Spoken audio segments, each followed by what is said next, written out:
I'm Bridget. Hi, I'm Emma. Hi, I'm Paul, and we did our stats project on age and movie platform preference. We used a Google Forms survey, and in our survey, we asked responders to tell us which age group they were in, their preferred movie genre, which movie viewing platform they preferred with a rank from 1 to 7, and how often they go to the movie theater per month. Received 135 responses from people ages 7 and above. We found a study by Stephen Falls Film and Data Education that showed data from the UK box office and concluded that theater attendance was not evenly distributed, and the age group that attended movies at the theater the most were people between ages 15 and 24. For data collection, we posted our survey on social media and had family members distribute it to people of their same age group. The first test we did was a chi-squared goodness of fit test to test the proportion of people in certain age groups that watch movies at the movie theater. For the goodness of fit test, we had 3 age groups, 15 to 24, 25 to 34, and 35 plus. We also had ages 7 to 14, 35 to 44, and 45 plus, but we had to condense them because there wasn't enough responses in those categories. Our H0 was the proportion of people in certain age ranges who watch movies at a movie theater is equally distributed. Our H1 was the proportion of people in certain age ranges who watch movies at a movie theater varies in distribution and proportion, and that is our claim.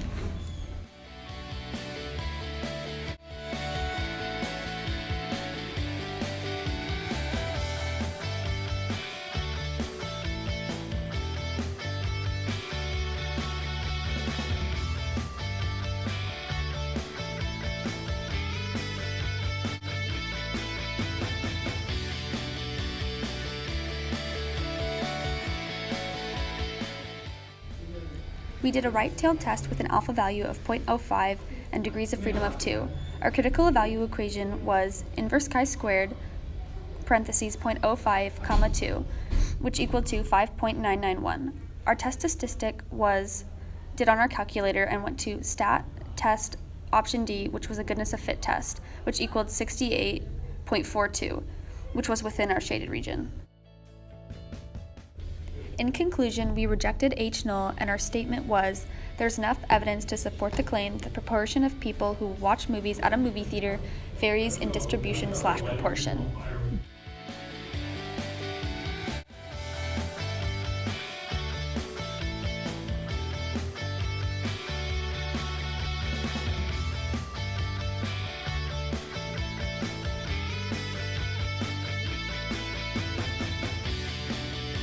The second test we did was a 2-proportion Z-test that tested age versus movie platform preference. For our 2-proportion Z-test, we had 2 categories, streaming services and no streaming services, along with 2 age ranges of 15 to 34 and 35 plus. Again, we originally had more age groups, but we needed to condense them in order to run our test. Our H0 was P1 equals P2, and our H1 was P1 does not equal P2, which was our claim. Our critical value equation was inverse norm 0.05 over 2, comma 0, comma 1, which equaled 1.959. Our test statistic we used was the 2-proportion Z-test equation, 0.68 minus 0.649 minus 0 over the square root of 0.671 times 0.329, parentheses, 1 over 100 times 1 over 37, which equaled 0.397. In conclusion, we failed to reject H0, and our statement says there's not enough evidence to support the claim there is a difference in the percent of people using streaming in the 2 age groups.